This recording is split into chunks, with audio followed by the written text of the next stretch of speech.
Unfortunately, 2020 is going to be a year of an incident within an incident.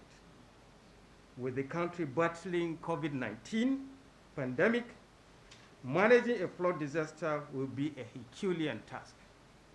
Correspondingly, the 2020 annual flood outlook forecasted flooding in some parts of the country, where 102 local government areas in 28 states fall within the highly probable flood risk areas, while 275 local government areas in the 36 states of the Federation, including the FCT, fall within the moderately probable flood risk areas.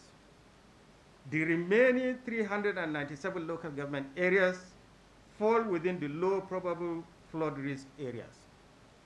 These predictions are expected to have impact on various sectors, including agriculture, water resources, health, transport, and infrastructure. The protocols of COVID-19 emphasize physical distancing and the use of face masks. If the floods lead to displacement of people, they may be sheltered in IDP camps where people will be in close contact. With already overstretched health infrastructure, this will lead to a complex humanitarian situation.